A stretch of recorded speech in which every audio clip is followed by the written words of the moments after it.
Heklina is the founder of Tranny Shack, a notorious. It is everywhere. It's around the world. She's done Sex in the City, The Golden Girls. She's been all over TV. She's been in the Scissor Sisters Filthy But Gorgeous video. And she's one of my heroes. And I'm so thrilled to have her on stage for the very first time. Give it up super fucking hard for Heklina!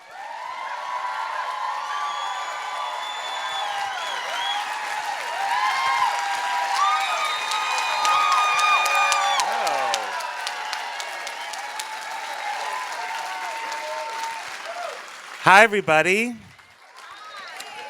So, I've been saying no to Dixie for years whenever she asks me to do this, and I finally agreed to do it. And I didn't really know what to talk about, but then it came to me. I do a podcast every week, and we talk about sex a lot on the podcast. And a listener recently asked me what my top 5 strangest sex experiences were, and I had to break out a calculator.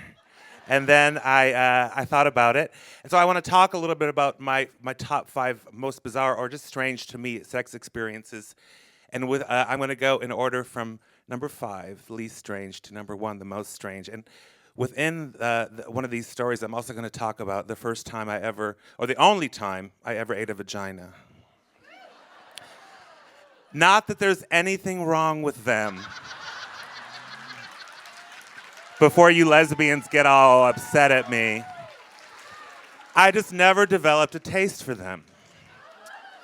So my number 5 experience goes way back to when I was very young. I was 18 or 19, way before I'd put on my first eyelash, and I was in need of some money, and I was kind of on the streets in San Diego, and I'd heard a story about this man who liked to get boys to come to his house and do something that I couldn't believe he wanted me to do.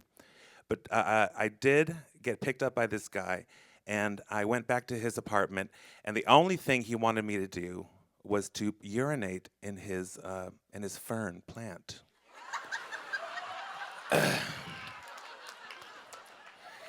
He didn't want to touch me. He didn't want to suck my dick. He didn't want me to suck his dick. He gave me a ton of beer and then had me pee in his plant. And the leftover pee, he had me pee into a mason jar, and he put it in the freezer. And I walked out of there, and I had enough money to go party with, so that was amazing.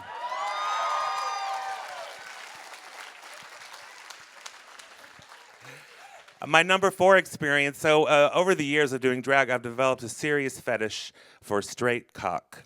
And one of the best ways to do it is a lot of straight guys, sorry ladies to tell you this, but a lot of them are looking for a chick with a dick sometimes. It's just a fetish they want. So Craigslist has been really, really helpful for me.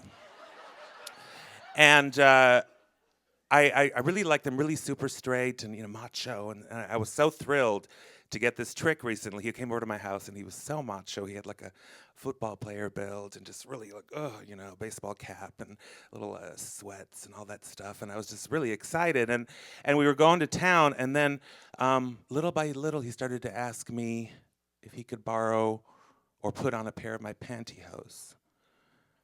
And then he asked me if he could put on my bra.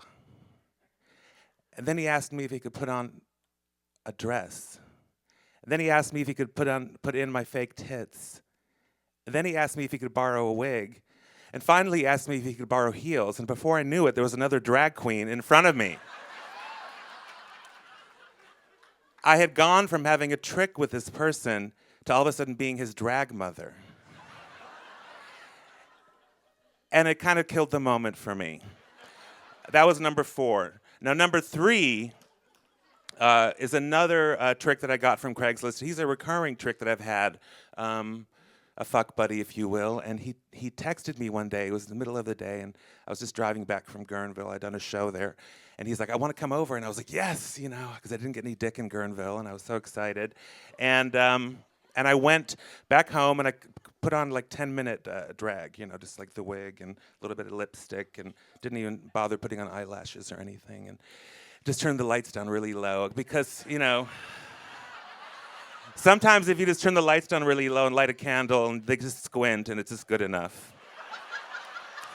But they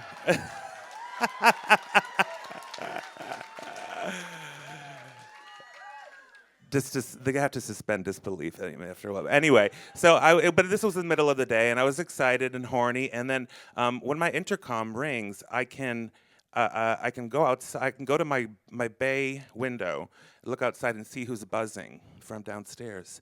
So my intercom buzzed through my phone, and I ran over to the window. And I was like so excited to see him, and he had with him. He was holding the hand of what turned out to be a 3-year-old girl. A little girl who could not have fit the image more of a little girl had she been Shirley Temple herself. She just looked, she had pigtails and all that, just like a little girl. And I was talking to him over the phone, like, the intercom went through, and he was like, "Hi." And I said, "Hi, you have a little girl with you." He said, "Yeah, I'm just babysitting today. Can I bring her up with me?" And I was like, can anybody relate to the fact that in San Francisco, apartments are very small? I mean, it'd be wonderful if I had a mansion and a little wing for this girl to go into. But I was like, I'm sorry, I don't know where we would put her, and why are you bringing her here? I mean, you're babysitting today? Well, why do you need to get your dick sucked today while you have this 4-year-old girl with you? Moral of the story with this one, even I had my limits.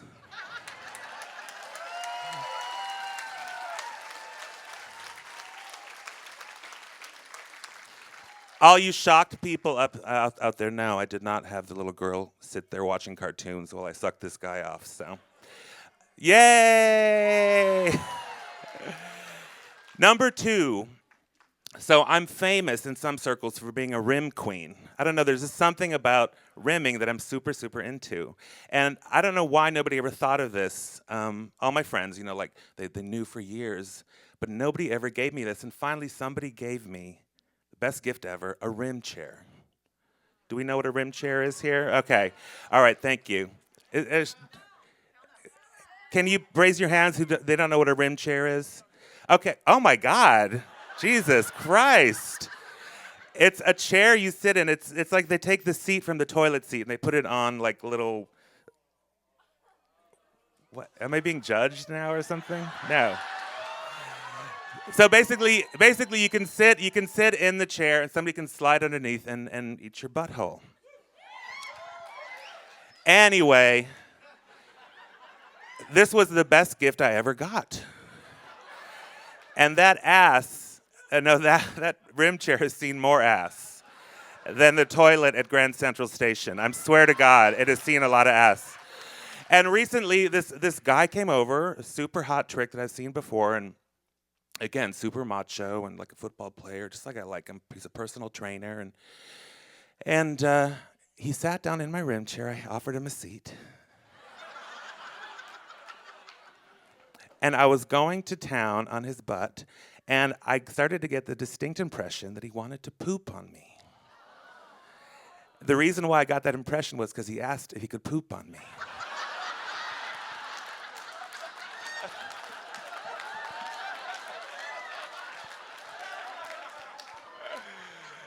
And I could tell his sphincter was starting to loosen. And it was an instant boner break. The moral of that story is, I love buttholes. I do not like what comes out of them. Again, even I have my limits. Even I have my limits. Children and poop. I don't go there.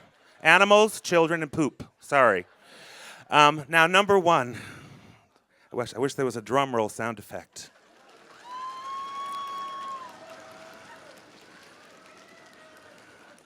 God, this really is the best audience ever. Thank you.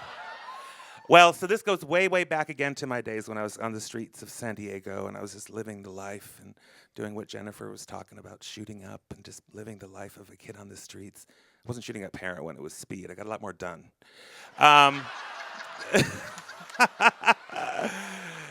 But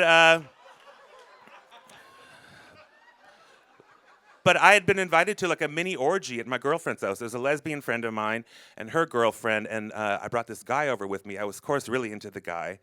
And it turned out that the guy was, of course, super into the ladies. And so we all got really loaded and we went to bed, and I was trying to get the guy, but he was just so much into the girls. And at some point, I attempted to eat the vagina of one of the girls in the bed with us.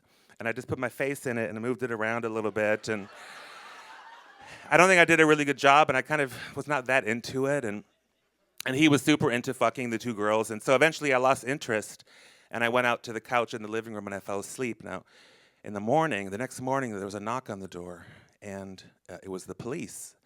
And they were looking for Sherry, the girl whose vagina I'd eaten. And they asked if she was there, and I looked around, I said, I don't think she's here. And they asked if they could come in and look for her, and they did come in and look for her, and they found her hiding in the closet of the bedroom, in the closet. The closet in the bedroom. They took her out. And they also kicked us out for most of the day while they were inside looking for something, and we were outside, and they wouldn't tell us what they were looking for. It finally transpired they were looking for a murder weapon. Right before she came to this mini orgy, or a four-way. We can't even call it an orgy. It's 4 people having sex. Right before she came to this four-way, she had gone up to her father, who was sleeping on the couch in his living room, and she had stabbed him in the eyeballs 4 times. And then she came to this orgy. She was giving things away and saying she was going to go on a little trip and everything. We didn't think much of it. We just started having sex.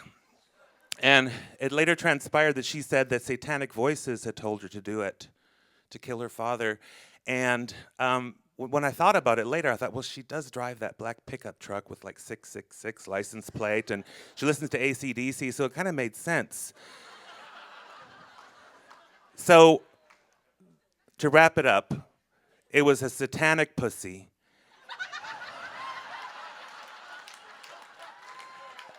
And that, ladies and gentlemen, is the only vagina I ever ate.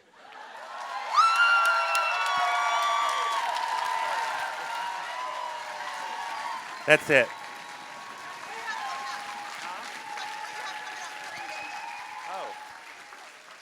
Oh, I'm supposed to tell you what I have coming up. I do a party called Daytime Realness on March 16th at El Rio. Tomorrow night I'm doing a great fundraiser for LGBT youth. It's called the Drag Queens of the Castro. It's at Mission High School.